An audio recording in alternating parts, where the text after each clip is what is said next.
Heads up, you are in the Hoodwood on YouGab Sports. New location, new place, but same old discussion, just in video form. I'm your boy KJ. This week, World Cup fever. Can the U.S. make a legitimate deep run in the world game of football? My thoughts on the NBA draft and impending free agency. Will the big names make the move, and where will they go? My thoughts on the NFL rookies, Johnny Manziel, Teddy Bridgewater, and a host of other NFL rookies. Can they make an impact, or is it too much to ask on them? And is this the coming of the end of the NCAAs as we and you and all of us know it? All that plus fat dapper head slap. We got a new look, got a new video, and a new place. Ready? Let's go!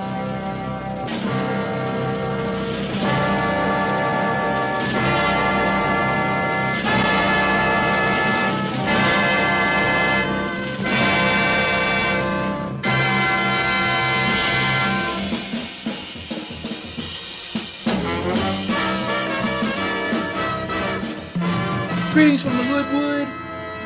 KJ. A little bit of a different look, a little bit of a different set, but I'm here. So are you. Let's get started. First thing this week is what everybody's been talking about lately. Even the people who really don't even want to talk about it are drawn into it. Yeah, I'm talking about the World Cup. I'm not a big soccer fan. I know plenty of soccer moms, so I'm getting to that. But soccer is a world game, and over 1 billion people worldwide are watching the World Cup as it goes on in Brazil, and where some of the big favorites, defending champ Spain, perennial favorite England, are on the way out. There are other teams like Argentina, the host country Brazil, Mexico, and surprisingly, maybe even the U.S., looking for berths in the knockout round. These last 16 teams left. U.S. lost heartbreaker. Well, you don't want to call it a loss. When is a draw really feeling like a loss? When you're up 2-1 in stoppage time, referee's looking at his watch. It's getting about that time. He's about to blow the whistle. Wait a minute. Portugal had something to say, more or less. Ronaldo with the beautiful cross kick and header to win it. And U.S. hearts were broken. I'm not going to lie, I said right here. And when that kick went in, I was upset. I was angry. Put a dent in my wall, doggone it. But patriotism of U.S., no matter what you're playing, whether it's soccer or hockey or basketball or Chinese checkers, bring the colors out, you're going to have a lot of people rooting for them, especially in this country. And a lot of people were disappointed. They thought the U.S. had a real shot. And after falling behind early and then scrapping back to level the game at 1 in the second half and taking the lead in the 81st minute, many people thought, including myself, they might be able to get out of a noose with a hard-fought win. Portugal had other ideas. They leveled the game at 2. Now the table is a little bit weird. And Germany is leading. Well, actually, they're tied with the U.S. in their group, 4 points with a win and a tie. And Portugal and Ghana have 1 point each. So Thursday is going to be a really crucial game. Now, the U.S. and Germans have basically the ball on their pitch, so to speak. All they need to do is draw, and they both move on. Because they're going to be a gentleman's agreement, especially with Jurgen Klinsmann, the U.S. coach, who is German. Maybe he'll do something, work out a little inside deal to get them both through and put the Portuguese and the Ghanaians out of the tournament. But you never know. Germans might decide we're going to go for ours.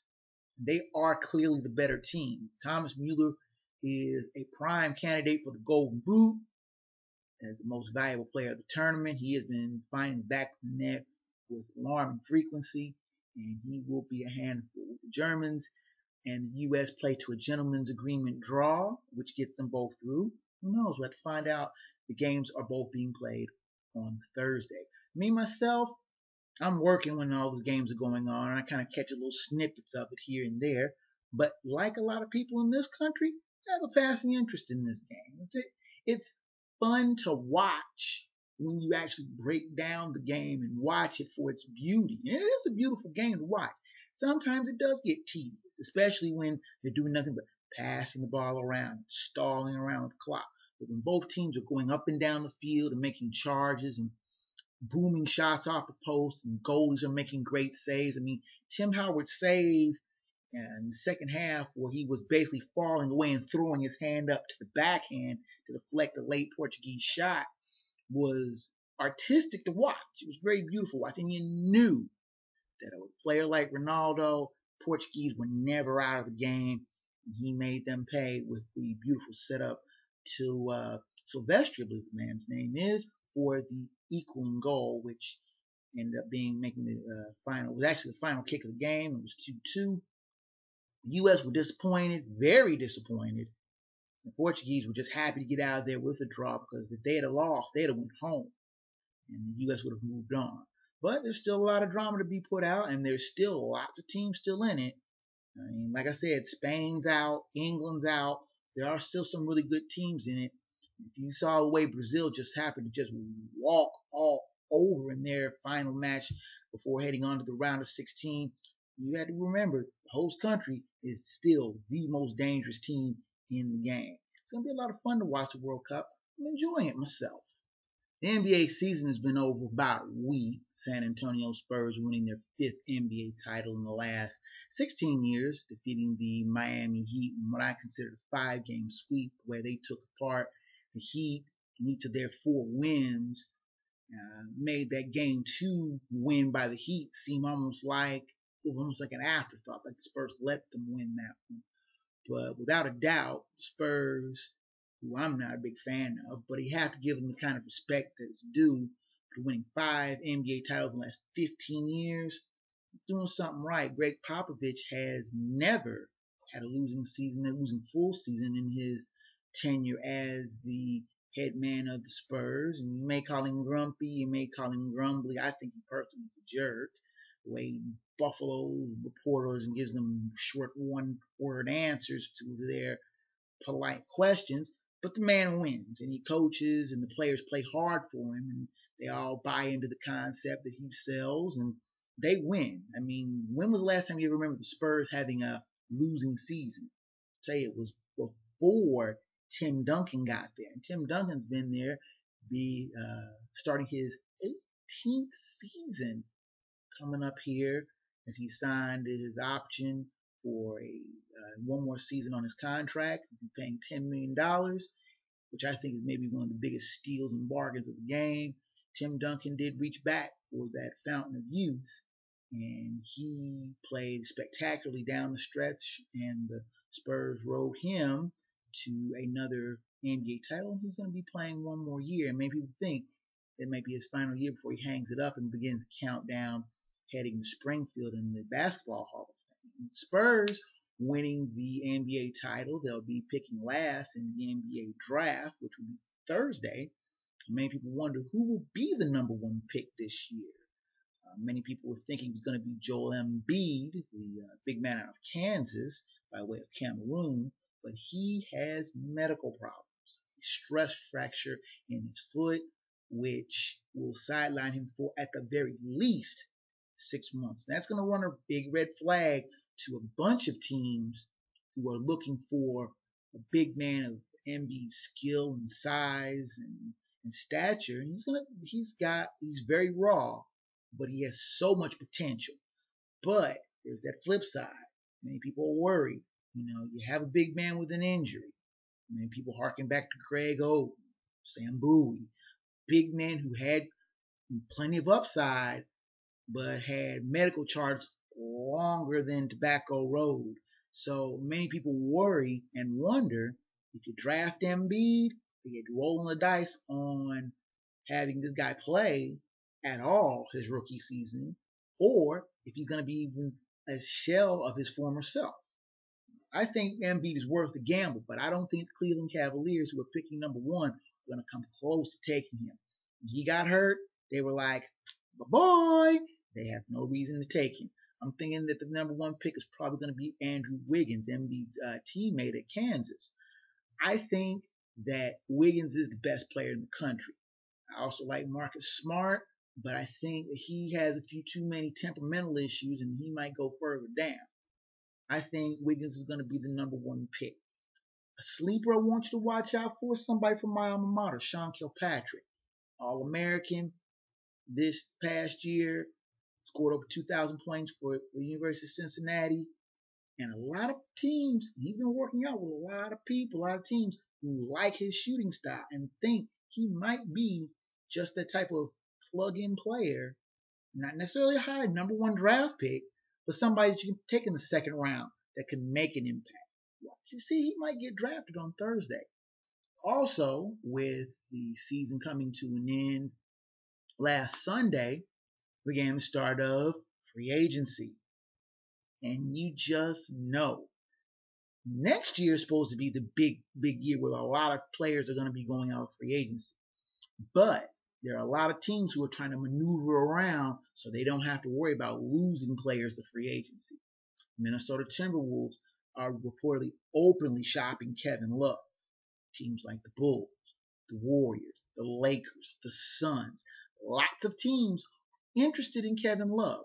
The big man out of UCLA scored a career high 26.9 points per game last year. Minnesota Timberwolves weren't that good. He's never played on a playoff team with them. Timberwolves have made playoffs in 10 years. And he has made it very clear he has no intentions of staying in the Twin Cities past the end of his upcoming contract, which ends next year. So, Flip Saunders, the GM and coach, in his second turn to go around in the Twin Cities, is deciding, well, we got to get rid of this guy. We've got to move him. So what are they going to do? They're shopping him around. The Warriors are very interested, and there was talks that they may trade sharpshooter Klay Thompson in a package deal with draft picks to the Timberwolves. But those talks have broken down. The Bulls have jumped in. They're offering a number of players 2 draft picks for the rights to Kevin Love, trying to maybe do a sign and trade. The Lakers keep trying to angle their way in.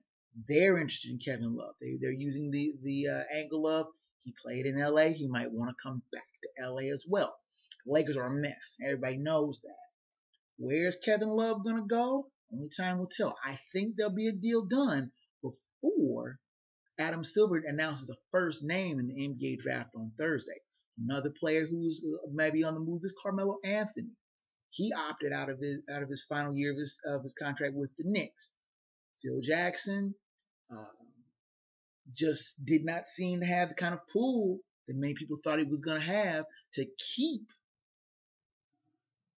Carmelo in Gotham. And many people wonder, where is Carmelo going to go? Chicago's another team that is high on Anthony's list. Many people say Houston's in the running. You can't rule out Miami. Could LeBron James tug on his friend's coattails and say, come down and play in South Beach?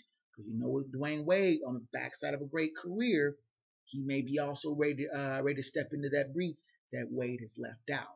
So a lot of great players that are up for grabs, but Love and Carmelo Anthony are the 2 top tier players who are maybe ready to make a great splash. You know, I wish I had the problems that Johnny Manziel had. Being a top-notch rookie, money being thrown at him, having a party life, going out to Vegas whenever he wants to, and all he has to do is learn a playbook. Johnny Manziel is one of a number of big-name NFL rookies who are going through the grind of the NFL minicamps. Most of the OTAs wrapped up over the course of last week.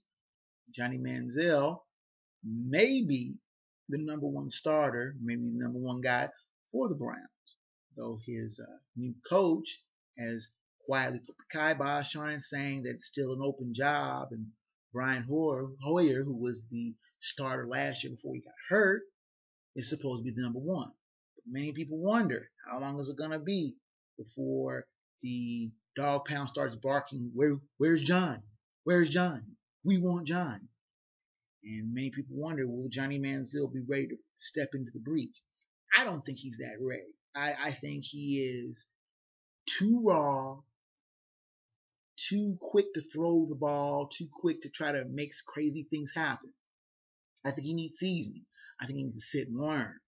But publicity. People are going to be talking. And Cleveland has never been a very patient town when it comes to their football team. They want to win and they want it now. Meanwhile, up in Minnesota, my beloved Vikings have a quarterback, not so much a controversy, but a quarterback situation of their own. Teddy Bridgewater has looked very good in the mini camps and OTAs, and many people wonder, will he be the starter for the Vikings? Head coach Mike Zimmer has said that the job is not guaranteed to Bridgewater. Many people wonder how long it'll be, given the way the quarterback situation was in Minnesota, horrid to putrid, as I would like to say. The way the quarterback situation is in Minnesota, you wonder how long is it going to be? How many ducks are Christian Ponder going to throw, and weak throws are Matt Castle going to deliver before the reins are turned over to Bridgewater? Rookie or not, many people wonder, you're not going to have Adrian Peterson that much longer. Adrian Peterson is getting up in mileage, and you're going to have to wonder how long is a dynamic running back going to stand behind a weak quarterback and a punchless offense that he's only focal point of. He may not be in Minnesota much more longer, and you have to wonder how long is it going to take before Bridgewater gets the rank. Up in Oakland, there's a big trial going on, if you haven't heard. It's involving the NCAA. And the NCAA and their constant battle and fight to maintain the amateurism that is their bread and butter. Now, there are a lot of people who say that college athletes should be paid or receive some sort of stipend. I'm one of them. I think that being a college student, if you can't get a job, you can't make money of your own, but you're putting in the kind of hours, time, dedication that entails being a student athlete, you should get something for it. Well, of course, the NCAA thinks I'm dead wrong. They think if you start paying athletes, you're going to destroy college football. Big Ten Commissioner Jim Delaney said, if you start paying players, they're going to stop the Rose Bowl. Rose Bowl is 112 years running. Do you honestly think that the city of Pasadena is just going to say, they don't want to play no more, we're going to just stop it? Please. There's too much money that's there. There's too much money in all the major bowl games. They're going to have a college football tournament, 4 teams. Do you honestly think that if you're paying the players, that's just going to stop? You think people are not going to watch that? Please. People are going to watch college football. College football, any given Saturday between September and December, is what everyone watches. You think that they don't fill 90, 100,000 seat stadiums, just on school pride? It's a big business. It's a great show. It's a lot of fun. I love college football. I make it a point to go to see my alma mater at least 2 or 3 times a year. And they only play in a 35, 40,000 seat stadium. But college football makes money. A lot of money. I'll show you my season ticket package where they're asking for a couple of $100. And that's just me. And I'm in the bleeders. You think the rich Nick people that are paying tens of thousands of dollars, you think that money just evaporates somewhere? That money's going in somebody's pocket. Though there are college athletes who are they're struggling to get by. Oh, well, they get an education. They get free room and board and everything. Okay. You got room and board. You got your tuition pay. Okay. What are you going to do about if you want to go out? As far as I know, you don't just go to class, come home, and sit and play PlayStation. Heck, if you want to play PlayStation, you got to buy games. You got to eat. You can't just live off of dorm food. I've done that before, but you don't want to just do that. What do you do on the weekends? The cafeterias aren't necessarily open on weekends. People think that, oh, because a college athlete gets a scholarship, that he's got it made and clear. I know enough college athletes and have known enough college athletes to know that's not true. That the money that they're getting, that they're struggling to get by. Have you ever seen an All-American player ask you for $5 for a sandwich or buy me lunch? I have had it happen. People think, oh well, they're college athletes. They're making money. They're getting a free education. They're getting free ride. They've got it made. It's not necessarily that. It's not necessarily the case. And what do they do when their sport isn't playing? There's a gap in between before basketball season, about 2-3 months. There's a gap after football season's over. It's a few months. So what do you think these athletes do? Once the season's over, they just go fade away. They're still college students, and they're still bound by these rules the NCAA puts out there. A lot of these draconian measures. But now the NCAA is sitting back going, oh, we're too poor to pay athletes. We're too poor. The NCAA got a multi-billion, not million, billion-dollar contract from CBS to broadcast their tournament. ESPN paid multi-billion, not million, billion dollars for the rights to show college football. Do you see how many networks are lining up? ESPN, Fox, CBS, NBC paid Notre Dame how many millions of dollars just to broadcast their games? And you're telling me that the NCAA and other schools don't have any kind of money? I don't believe it. I just don't believe it. And I'm sorry. People sit around and, oh, well, you pay the athletes, you're going to ruin the game. I'm not saying bidding wars. I'm saying give them a stipend, living money. If you feel so strongly about that, put it in a trust.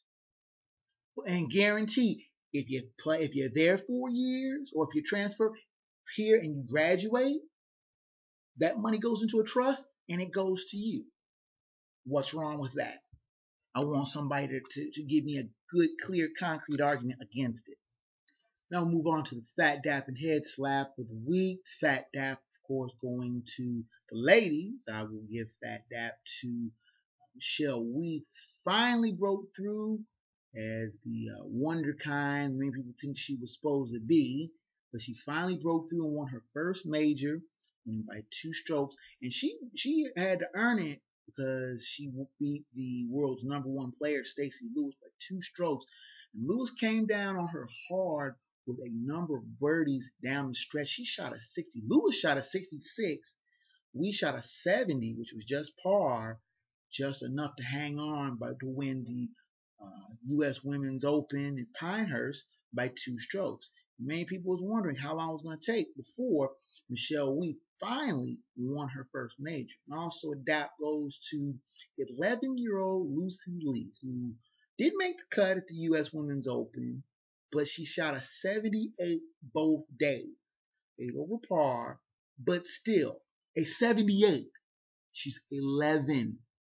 Keep in mind, Princess Katie is 17. Never picked up a golf club in her life. I don't think she ever will, except for putt-putt when she beats me. But you think about it. What were you doing when you were 11?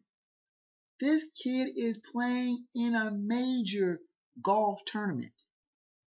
Watch out for this little kid. And I'm hoping that they won't put pressure on her like they did Michelle Wee, who took a long time to finally break through before she got her first major victory. But I'm hoping that we'll see Lucy Lee battling Michelle Wee in the years to come. Hopefully when she gets old enough to, I don't know, maybe be in junior high. I don't know. But Fat Dap to Lee and Wee, 2 great women golf players. Now the head slap of the week, maybe I'm piling on, I don't know. It's just one of those things. It's going to be to Donald Sterling, the absolutely clueless billionaire owner of the Los Angeles Clippers, who is facing a lifetime ban from the NBA and is basically being told, you're felina non grata, cap not welcome. But instead continues to make noise about how he's going to sue the NBA and how he has put out a number of private detectives to dig up dirt on the other 29 owners in the NBA. They're going to give him $2 billion. Steve Ballmer, the former CEO of Microsoft, is willing to pay Sterling $2 billion to go away, to take the money and leave. But is Sterling doing that? Oh no, he's going to fight. His property's being taken from him, and he's not going to go down without a fight. Here's a memo to you, Sterling. You are a franchise owner. This Clippers are not your property. You're a franchise owner. You own a franchise in a larger business. It's like owning a McDonald's. If you don't act right, they'll put you out. If you're not acting right, they're putting you out. And Sterling has been a clown of an owner for the last 30 years. And the NBA has, I don't think, ever had the guts to stand up to him and say, stop acting like a damn fool. Sit back, sign the checks, and let capable basketball people handle business. But he's never done it up until recently. Him and Mike Brown were labeled as two of the worst owners in pro sports. Mike Brown of the Bengals has had at least enough sense the last few years to step back, stay out of the way, and let his team run. And you see that the Bengals have played relatively well over the last 8 to 10 years. Sterling has stayed mostly out of the way the last 3 or 4 years, and the Clippers have become one of the more marquee teams in the NBA. But he can't help himself. When the whole scandal broke and the NBA put its foot down, Sterling should have just took the money and left. But he's not. He's fighting. That in itself gives him a big old slap, because I can't stand somebody who has no sense to get out. Well, with the music coming up, you know what that means. That means your time in the Hoodwood is almost over with. And we're going to start trying to bring news from the Hoodwood right here at YouGabSports.com every Tuesday. And I'm going to stick to this production schedule and see how people like it. Yeah, I can write, but I like doing video stuff as well. So I want to know your thoughts. I want you to put in comments. Questions, comments, things I could do for the show, drop me a line. KJ at BlackBanditProductions.com. Yes, it works now. I'm also going to put a copy of this show on YouTube. That'll be out on Thursday, so you can watch it here or there. I'm also encouraging people to watch this on YouTube. Check out my friends here at YouGab Sports. Check out the right good stuff all the way around. Again, Tuesday, that's when the production, that's when the show comes out, right here on YouGab Sports. I'm KJ the Black Bandit, and I'll see you next week. Until next post, sports fans.